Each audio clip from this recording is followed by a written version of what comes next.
Welcome to Profit and Prosper, a podcast for entrepreneurs who are ready to make some money while doing what they love. On this podcast, we're going to pull back the curtain and talk about all things business and money. But I promise you, this is not your typical boring numbers talk. I'm your host, Sarah Young, a CPA and CFO with over a decade of experience in finance, business, and leadership. I'm going to share everything I've learned from helping my clients grow more profitable businesses and keep more of what they earn while growing my own successful business along the way. You'll feel empowered and confident that you too can grow your wealth, live a rich life, and have an impact. Stick with me and you might even start to think that finance is fun. Let's dive in.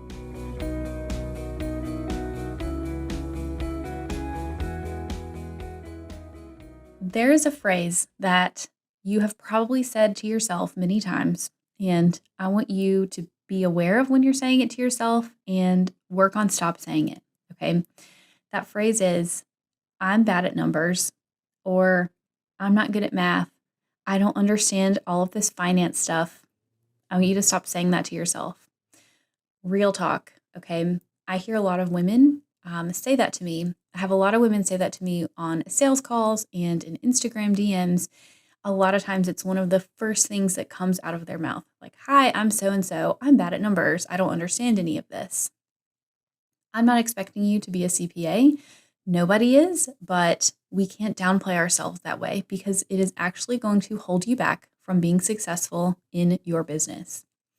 So in this episode, I want to talk about why you're saying this to yourself, what it does to you, and how to change your mindset around this one particular area as when it relates to your finances and your money. This goes for women business owners, really anybody who's socialized as a woman. I feel we all are told from an early age that we're just not always as good at this stuff as other people, okay? So let's work on changing that because there's no reason that this has to be true for you anymore, starting today, okay? So like I said, I have sales calls and a lot of women, the first thing they say is, I am not good at numbers. I don't understand any of this finance stuff. I just don't even know where to start. And that's fair. You cannot understand it. But by labeling yourself as someone who is bad at this, you are going to give yourself a reason to not address the problem. And it's going to feel a lot harder to address it if you're saying, this is my identity. My identity is I'm not good at this stuff. Then it's not going to be as easy for you to address the problem. So let's start with our mindset. Stop downplaying yourself, right? Is this statement actually true? Is it a law of the universe that you are forever going to be bad at numbers? I don't think it is, right?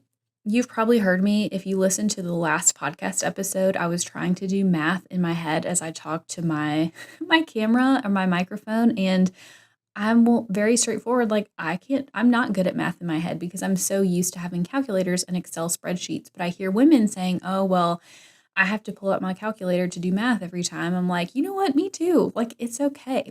Just having to do that doesn't mean you're forever bad at numbers. Just because you don't have all of the knowledge that I have as someone who is an expert in this area doesn't mean you're bad at finance, okay? You are shortchanging yourself by having this identity that you've put on yourself. And it comes a lot of times from a place of fear and discomfort.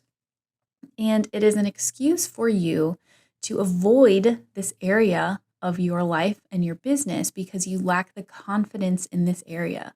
You probably also grew up having bad experiences in math class, or you had people tell you this about yourself.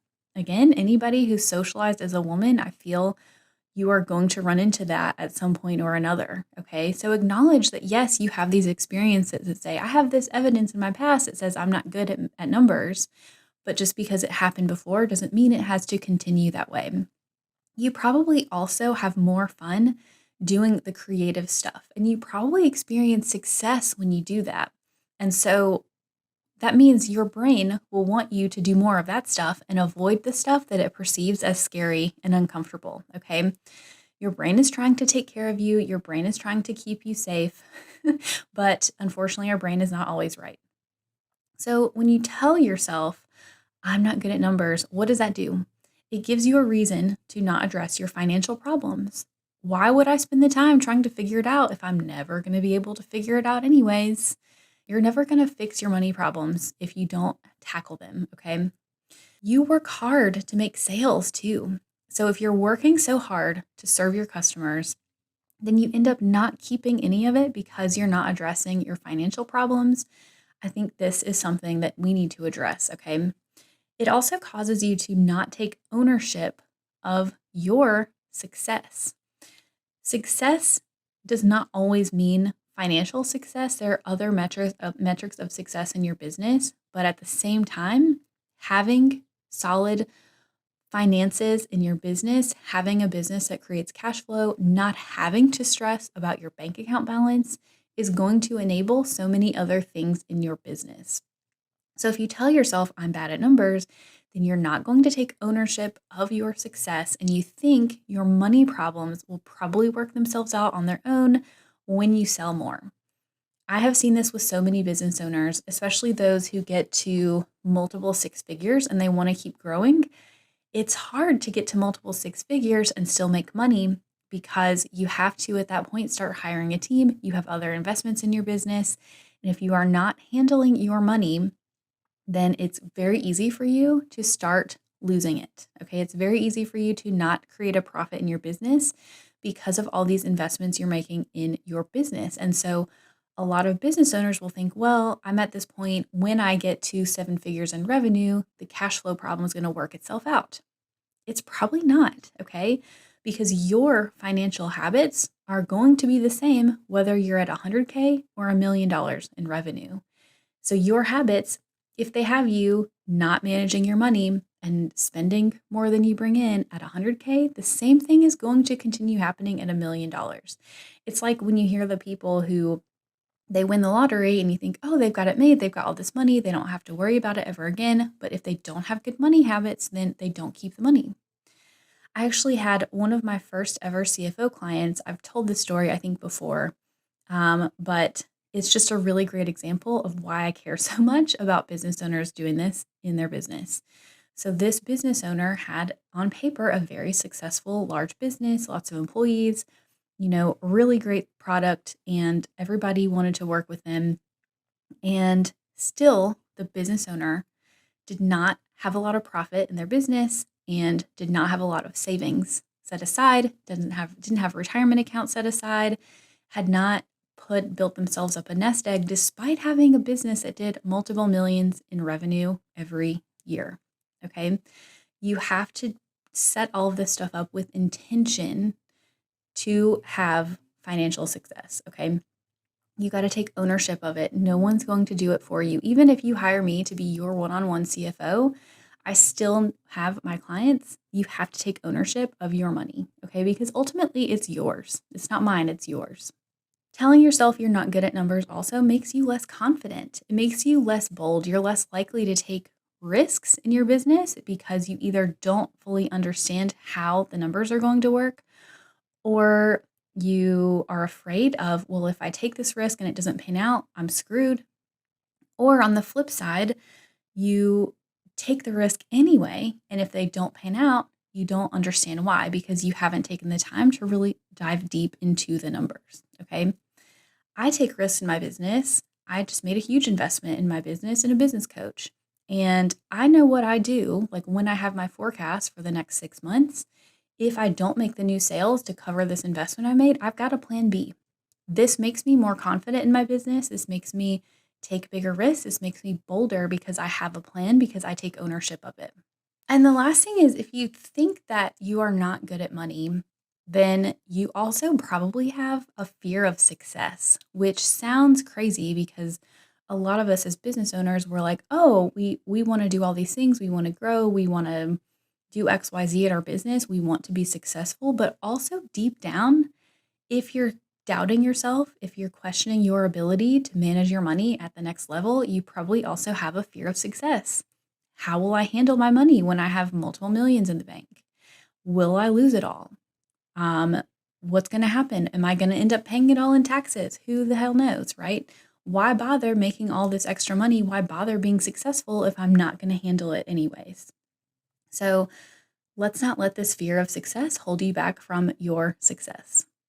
So if you imagine, picture in your mind someone who you picture to be a wealthy, successful CEO of a business. You probably follow somebody on Instagram. Everybody's always proclaiming all of their successes and look at this big launch. But the people who sometimes are the ones who are the loudest about those things are the ones who are the most insecure about their numbers. So I'm picturing actually in my head somebody who is not in your face about look at me, but you can still tell like this person exudes that confidence and boldness and abundance in their life, right? So I'm picturing one, and you know that this person knows their numbers. You know that if there's something they don't understand, they're going to figure it out, right? That there's no reason this cannot be you, okay?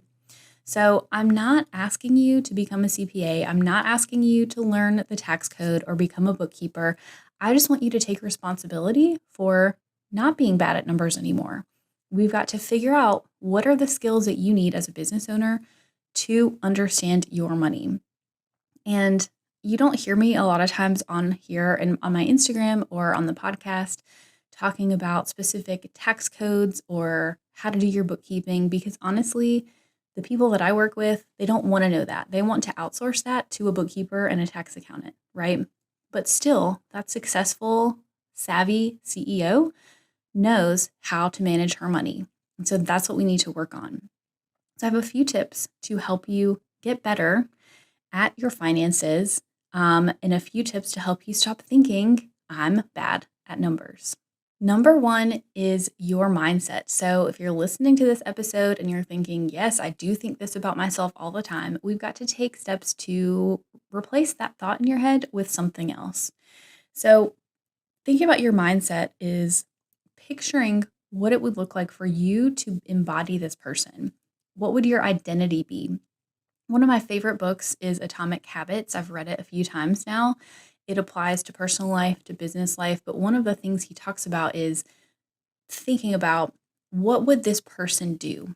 What are the things that they're going to be doing and thinking on a daily basis? What are their habits going to be? And how can we embody that? And so, how do we take on this identity of being this person, even if we haven't fully developed all these habits yet? And so you've got to figure out when you picture this successful CEO of a business, what are the things that they're thinking about themselves? What are the thoughts that they have? If you want to replace a feeling of fear and anxiety around money, then what thought do you need to put in your head to feel confident, right? So instead of saying, I'm bad at numbers, which makes you feel anxious when you think about looking at your money, maybe we replace that thought with something like, I can learn anything.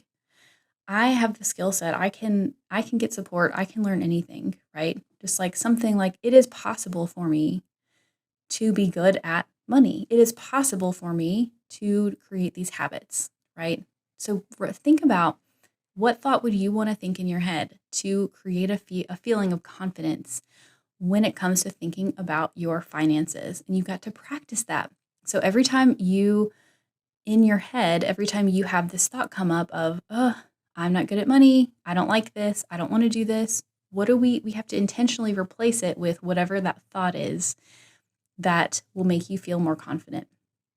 The next part too is I want you to celebrate your wins. And so I think a lot of times we hear like, oh, we need to journal gratitude, et cetera, et cetera.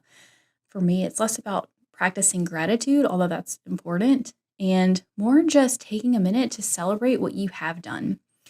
I know I tend to not celebrate myself. I tend to focus on what I could do better. I tend to accomplish a goal and then immediately move on to the next one. But by celebrating your wins in business and related to money, whatever that may be, as small as it may be, you are telling your brain, you're giving yourself evidence that you can do it, which is going to help you change your mindset around money. So step back and think for the last quarter, for the last month, what is something that I have accomplished related to my finances? Maybe it was I confidently pitched a higher price to a new client. Maybe it was I set money aside for taxes, or I put money in my savings account. I paid myself a little bit more this week.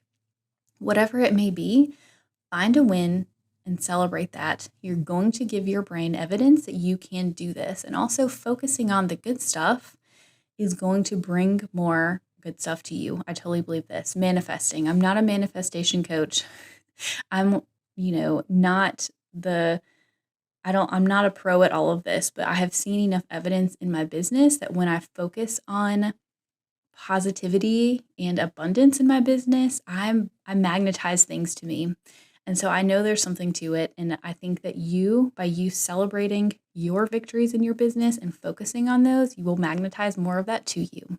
The next part is we've got to work on financial habits. So if you go back and listen to episode 4, I listed out several financial habits that you need in your business so that as you grow, you have solid money habits in place and you will better manage your money as you grow. So go back and listen to that episode, but pick out one of the habits to start with and say, this is something I could do better, and I'm going to focus on this for the next 30 days. So as a reminder, if you've already listened to that episode, some of those habits were legitimize your business, stop acting like it's a hobby, set an intentional revenue goal instead of focusing on vanity metrics, track your money, okay? Know what your numbers are, spend less money than you bring in, use debt responsibly, and intentionally set money aside to save and invest and increase your net worth. Pick one of those, like I said, work on that over the next 30 days. Whatever you do, take baby steps, all right? I'm going to go through what I would do with all of my clients step by step, start to finish, because these habits or these things that we work on tend to build on themselves. And I want you to start where you are and say, okay, for the next 30 days, I'm going to work on this step. So baby steps. Number 1 is the habit of knowing your numbers. So you need to know, you need to track your money. And I'm not saying track it obsessively because I don't think that is going to serve you, but at least know these are my sales. This is what I spend money on. This is how much I make. This is how much I pay myself, right? Track your money so that you know where it's coming from. And again, you can celebrate the wins. And by focusing on where is it going, you can better identify where you need to be spending it, what's working in your business, what's not. Knowing your numbers is the foundation. If managing your own bookkeeping is something that is going to roadblock you from doing the rest of the tips I'm about to talk about, the baby steps I'm going to talk about, then you need to outsource to a bookkeeper. This is something that I think a lot of people resist doing. I know sometimes it can be hard to find a bookkeeper that you enjoy working with who does a really good job, but they definitely exist. There are some amazing ones out there, and if knowing your numbers is something that you are unable to do on your own and you really just can't do it, outsource it. This is my goal for all of my clients is I want you to feel like you make enough money to afford to outsource to a bookkeeper so that you can spend your time elsewhere. So always know your numbers. That's baby step 1.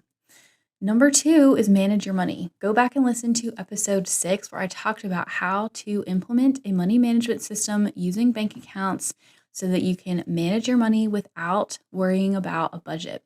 But once you know your numbers and you know where your money comes from and where it's going, it is time to take the next step and think about how do I manage it and be a little bit more intentional about handling where it's going. Number 3, make a plan, okay? Go listen to episode 3. I talked about how to plan out a business that is going to support your life and your goals. So have a plan, and it doesn't have to be some really fancy, detailed financial forecast, but at least know these are the things that I want to spend on. These are the areas of my business where I need to get support. These are the investments I want to make. And in order to do that, this is what I need to sell. This is how much money I need to have coming in to support that new team member or to pay for the business coach, right? Have that in your mind so that you can intentionally work toward that throughout the year. Once you have a plan and once you're managing your money, let's focus on increasing cash flow. So I've talked about this in a few episodes. Go look at episode 5 and episode 9, and we talk about how can you make your business more profitable? What are things you can do to increase your cash flow? So you can increase your income or you can cut back on your expenses or do some combination of the two to make yourselves more profitable. Once you are generating cash flow in your business, baby step, set aside some reserves, right? Set aside a business savings account. Handle your taxes. I talked about this in episode 7 and episode 12, so go check those out. But make sure with that cash flow, you are intentionally putting money aside to build up your bank reserves so that it will help you feel more confident, go take bigger risks in your business, knowing you've got a cushion to fall back on. And then lastly, once you have these habits down, build your wealth. Take the cash flow from your business, invest it into retirement accounts. I have clients who want to buy real estate. My husband and I personally are looking at buying businesses. Use the cash flow that you generate from your business to invest in other things that exponentially increase your wealth. I'm listing all these out in this order to remind you, you cannot do all of these in the next 30 days. It's not possible for anyone. So start at the top of the list and work your way down.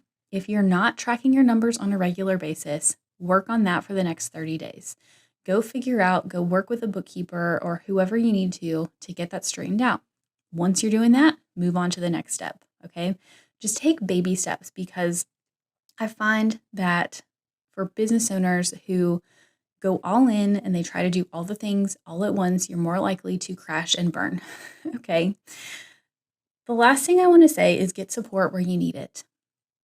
I'm not asking you to become a CPA or a bookkeeper, but you need to be willing to ask for help where you need it.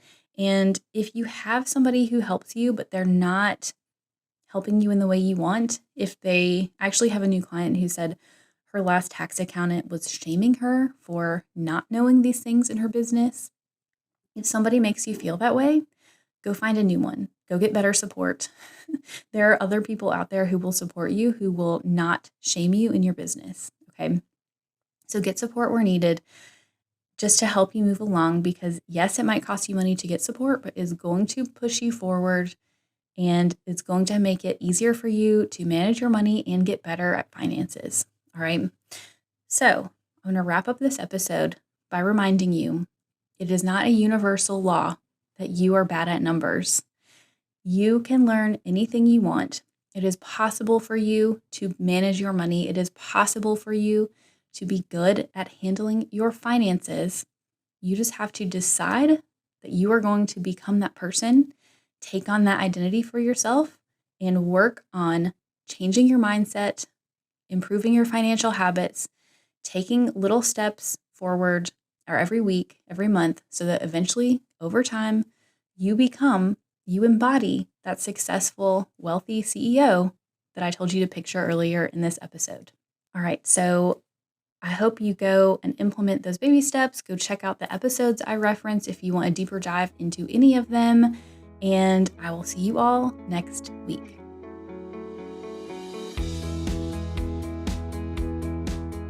Thanks for listening to this week's episode. Now, I want you to go take some action.